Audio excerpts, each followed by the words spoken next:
মানুষ ছোট হোক বা বড়, রাজা হোক বা দরিদ্র, সমস্ত মানুষের মধ্যে একটা সামঞ্জস্য থাকে। সমস্ত মানুষের কাছে তার প্রশংসা অত্যন্ত গুরুত্বপূর্ণ। সে খুবই প্রসন্ন হয় যদি আপনি তার প্রশংসা করেন, কিন্তু আপনি যদি তাকে এটা বলেন যে এটা তোমার ভুল ছিল, তোমার কিছু খামতি ছিল, তখন সেটা সে মানতে রাজিই থাকে না। সব মানুষ এটা শুনতে পছন্দ করে যে সে যেটা করেছে সেটাই সর্বোত্তম। এবার আমি আপনাকে একটা কথা বলি, এই হলো নিন্দা, এই হলো প্রশংসা, আর এই হলো সত্য, যা সবার থেকে উচ্চস্থানীয়। সেই জন্য মানুষ আয়না দেখে। আয়না তাকে তার সৌন্দর্য দেখায় না, তাকে দেখায় যা সত্য, যাতে মানুষ আরো সুন্দর হওয়ার চেষ্টা করতে থাকে। তাই আয়না অত্যন্ত গুরুত্বপূর্ণ সত্যকে জানার জন্য। জীবনে নিন্দুকের মাহাত্ম্য প্রশংসকের মাহাত্ম্যের থেকে অনেক বেশি। কেন? কারণ তারা আপনাকে আপনার খামতি দেখায়, আপনার ভুলগুলো বুঝিয়ে দেয়, আপনাকে একটা সুযোগ দেয় নিজেকে শুধরে নিতে, নিজেকে আরো শ্রেষ্ঠ করে তুলতে, যা প্রশংসক করতে পারে না। কিন্তু এই চোখ দিয়ে এই নাককে আমরা দেখতেই পাই না। তবে কি ধরে নেব এই সম্পর্কের কোনো মূল্য নেই? করুন, এমন ধন্যাত্মক রূপে গ্রহণ করুন। যদি নিজেকে কোনো শিক্ষা দেওয়া সম্ভব হয় তাহলে অবশ্যই দিন। দেখবেন মন প্রসন্ন হয়ে বলবে, রাধা রাধা।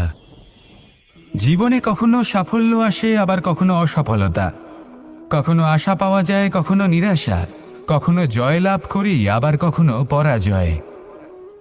এর পেছনের কারণটা জানা অত্যন্ত প্রয়োজনীয়। যদি আমি পরাজয়ের কথা বলি, যখনই আমরা পরাজয় লাভ করি আমরা ভাবতে থাকি যে এমন কেন হলো?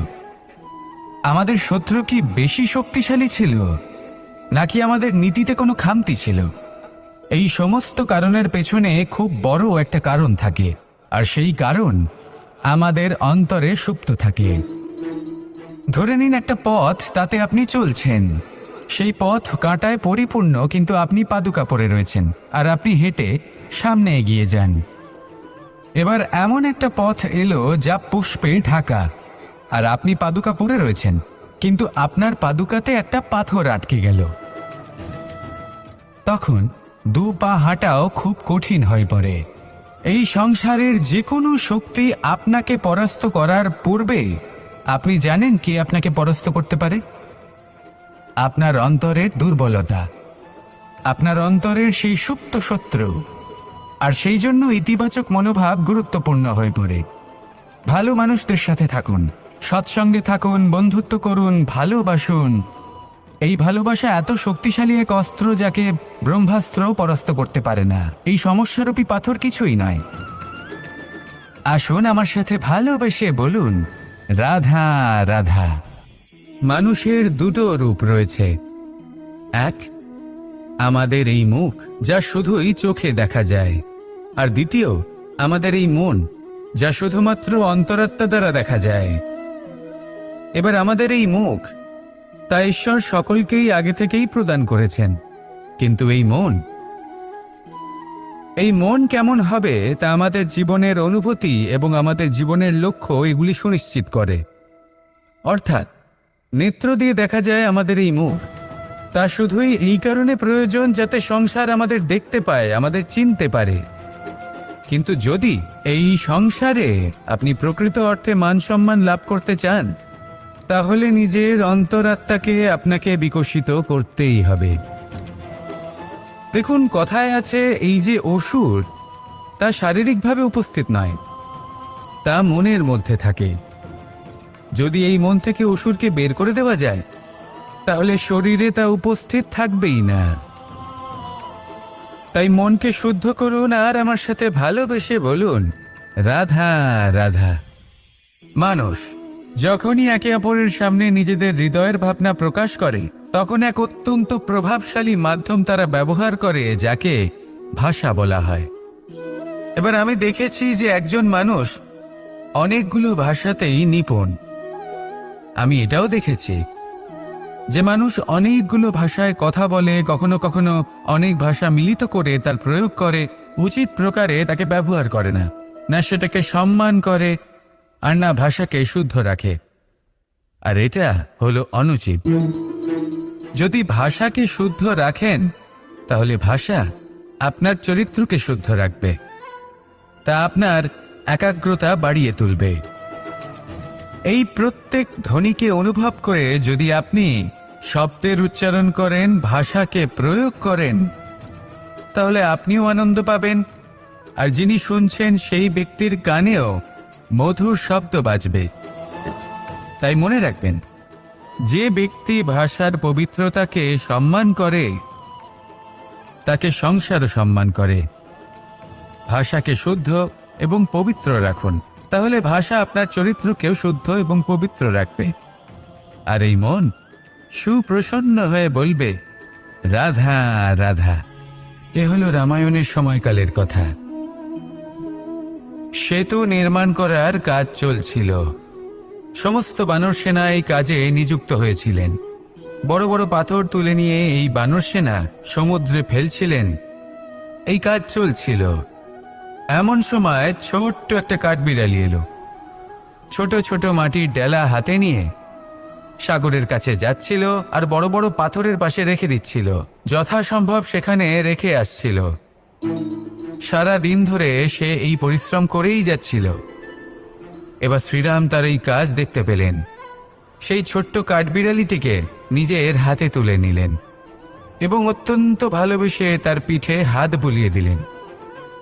কথায় আছে যে কাঠবিড়ালির পিঠে যে দাগ আছে সেই 3টি দাগ এসেছে শ্রীরামচন্দ্রের 3 আঙুলের থেকে। যে কাজ আপনি করছেন তাতে সমস্ত শক্তি প্রয়োগ করুন, যতটা আপনার সামর্থ্য রয়েছে, যতটা আপনার প্রতিভা রয়েছে, সম্পূর্ণভাবে উৎসর্গ করে দিন। ঠিক এমনভাবে কর্ম করুন। সেই কাঠবিড়ালি কিন্তু তাই করেছিল। সেই জন্য শ্রীরামের সাথে সেও সেই কাহিনীতে অমর হয়ে গেছিল। সম্পূর্ণ শক্তি প্রয়োগ করুন, সম্পূর্ণ সামর্থ্যের সাথে কর্ম করুন, কারণ এটাই হলো শ্রেষ্ঠ পথ কোনো কর্ম করার। আসুন আমার সাথে ভালোবেসে বলুন, রাধা রাধা। এই সংসারে যখন সাফল্যের পথে আপনি অগ্রসর হবেন, তখন আপনার পরিশ্রম, একাগ্রতা, সাহসের সাথে সাথে সমাজের মানসিকতাও সহ্য করতে হবে। প্রত্যেক ব্যক্তি কিছু না কিছু ভাবেন, কিছু না কিছু বলেন। কিছু মানুষ এমন আছেন যারা ভাববেন যে আপনি কিছুই করতে পারবেন না। তারা আপনার নিন্দা করবেন, আর এই নিন্দার কথা ভেবেই আমরা ভয়ভীত হয়ে পড়ি। সেই কারণে নিজেদের আশা, নিজেদের বিশ্বাস হারিয়ে ফেলি। এবার যদি সেই নিন্দার ভয়ে আমরা লক্ষ্যচ্যুত হই, তাহলে সেটা অনুচিত।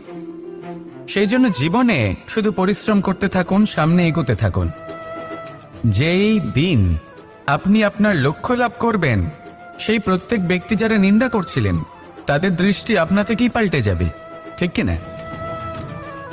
এই সংসারকে যা প্রাণ চায় তাই বলতে দিন।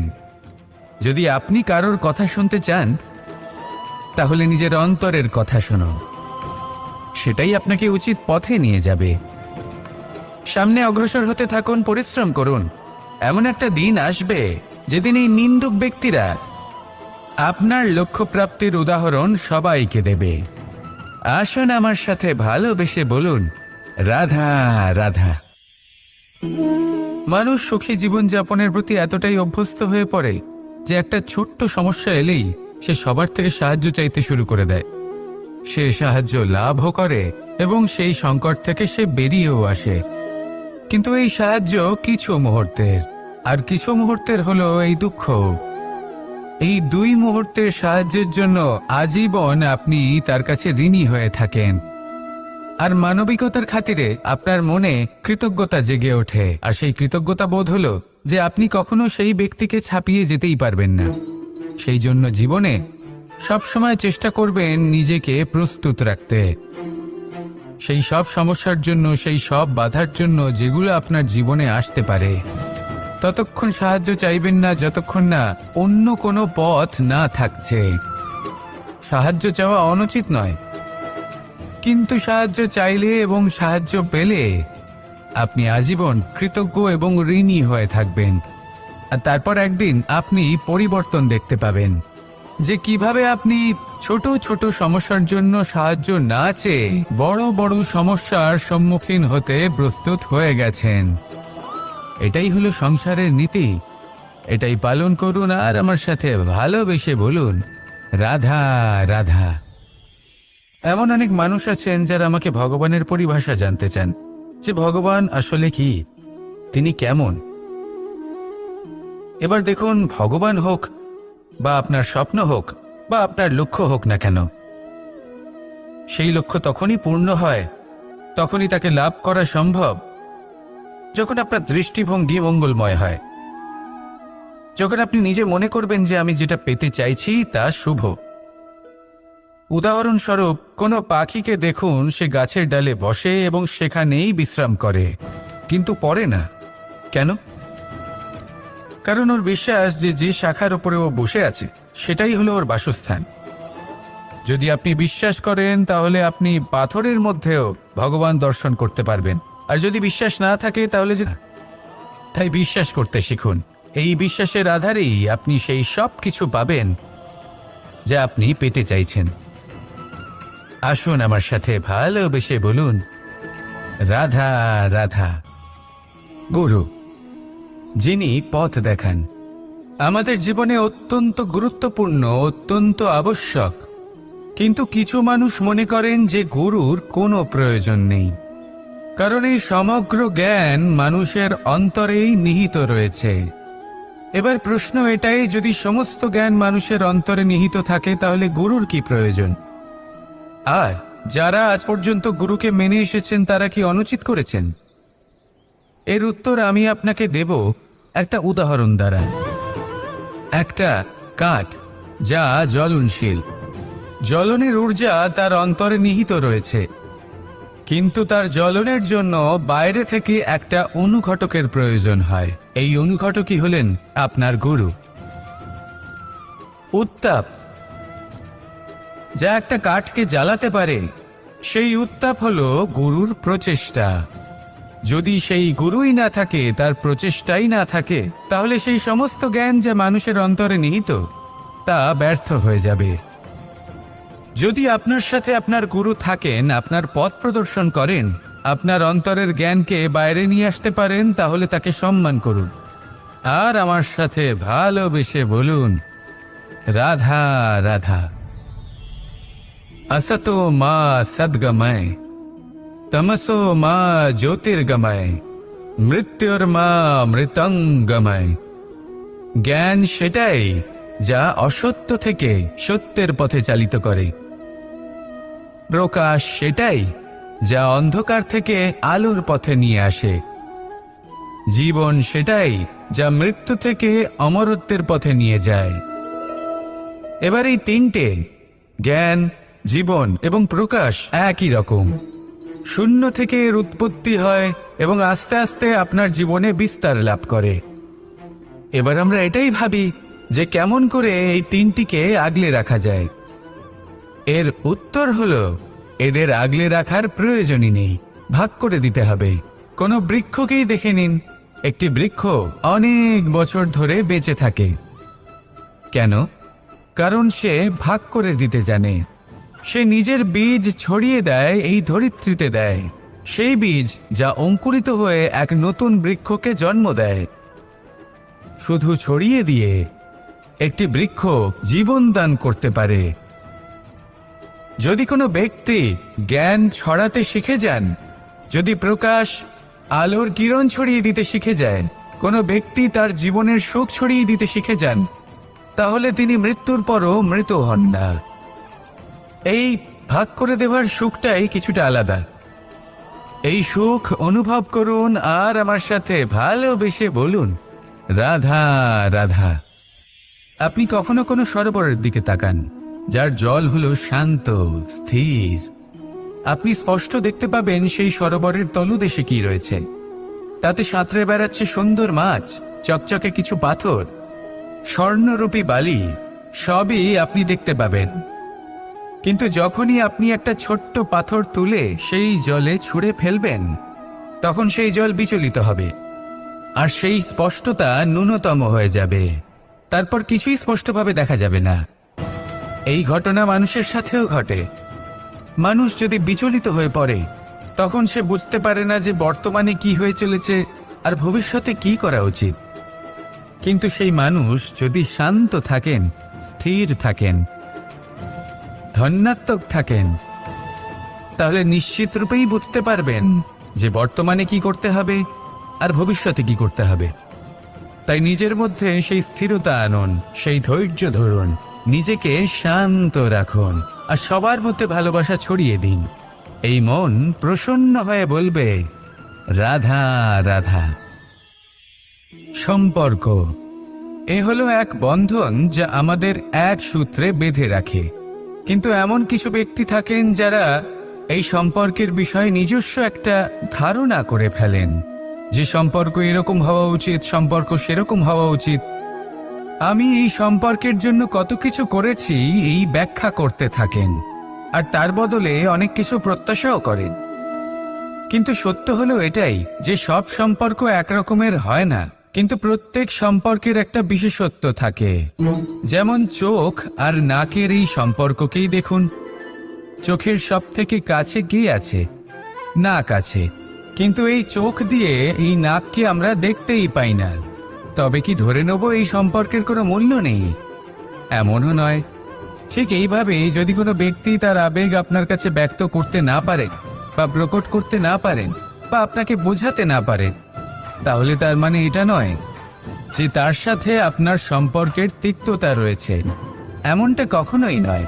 শুধু চোখ আর নাকের এই সম্পর্কের মতোই হলো আমাদের জীবনে আমাদের আপনজনের সাথে সম্পর্ক। যদি কারোর ব্যবহার আপনার প্রতি অনুচিত হয় বা যদি কেউ অনুপস্থিত থেকে থাকে বা কেউ যদি আপনাকে বুঝতে না পারেন, তাহলে তার অর্থ এটা নয় যে আপনি সেই সম্পর্ক ভেঙে ফেলবেন। বুঝুন, আপনার জীবনে তার গুরুত্ব কোথায় আর তার জীবনে আপনার।